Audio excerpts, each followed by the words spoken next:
Alright, you guys most likely guessed it. The most, or one of the most rare tanks at tier 10 is probably the Object 907, the Soviet medium tank, which is a collector, and it's one of the newer ones. As you can see here, this is my equipment, so all you have to do is take a look at it. It's very basic. And today we're going to be discussing this tank. Everything else is very standard. Everything I run on this tank is standard. I've only played 3 games so far in this thing. As you can see, all of them were close to 4,000 plus minus and over 60% win rate. And I just wanted to talk about this tank straight from the get-go. So we're going to be jumping into the first game. And as you can see here, this tank is very mobile. And it differentiates itself from the other 3 Soviet medium tanks, the T-22 being the more armored one, but with a worse gun.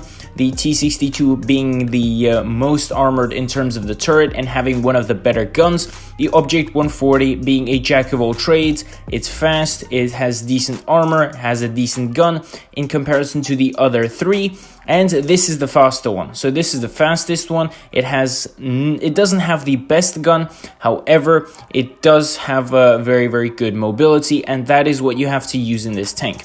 The T-62 I really disliked because it seemed very sluggish for a medium tank. This thing allows you to change flanks very quickly. As you can see there, I knew the Leopard on our team was doomed, or the medium, I forgot what it was, and he was doomed, so I leave him. B, because, you know, we need to help the heavy flank instead because we already lost one flank. So I quickly change flanks, and here I help our teammates by going into the flank of the enemy heavies, and we pretty much decimate them very quickly. Again, this isn't a tank that's meant to fight tanks head on.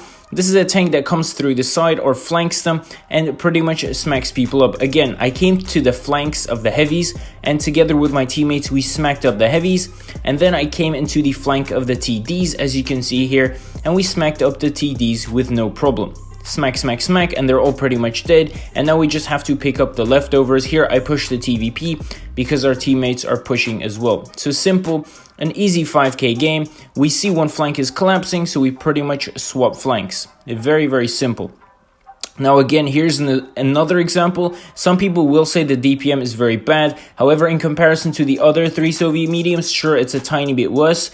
But overall, the DPM is still way above 3,000, which makes it very strong. Here, I saw the T-57 only had 1 shell in the drum, and so I pretty much allow myself to push him. And now I know that he's close to reloading, so my mobility allows me to run away very quickly in order to make him, not able to catch me because his gun depression won't be enough. So pretty much again, you 1v1 and smack a T-57 heavy while being a 2-shot tank. That's how you do it. So the second game, again, here we're on dead rail and I decide to take the middle position. Here I can teach you guys something more about patience and something you can do on a lot of more or less mobile tanks. It's to have pretty much basic patience. So you'll see here that I'm quite aggressive without really understanding where the TDs are, and I did make a few mistakes already by pushing myself out too far, but that is okay. So here I see the Death Star and I shoot 1 shot, it ricochets off. I shoot again, and for some reason it doesn't go through, and here I get very greedy. I see he looks at me, so I try to bait the shot, but it doesn't really work, and so he hits me for almost 1,900 plus, and here already I lose half of my HP, and yet I still play very aggressive because I see that I still have a tiny bit of HP.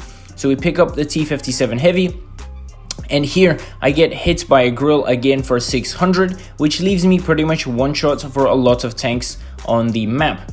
And so what do? I pretty much wait out for a whole minute, almost 50 plus seconds for tanks to get into position or look away from me. See, I was waiting for 50 seconds, and when the grill finally makes a mistake, I can afford to peek out. So that's the main thing I want you guys to take away from this game. It's that you can wait up to 30 seconds, 40 seconds, 50 seconds, but don't go out and rush and die, because you're a lot more useful to yourself, i.e. for your statistics, and for your teammates if you stay alive. Again, I know that the Death Star is in the corner, so I pretty much take my revenge on him, and now my mobility and DPM allow me to chase the Yag. So that's pretty much it. This tank overall, I really enjoyed it. It's a great tank, and I would definitely recommend everyone to get it, especially if you're more or less capable at playing the game. So yeah, with that, happy is out, and I'll see you guys next time. Bye bye.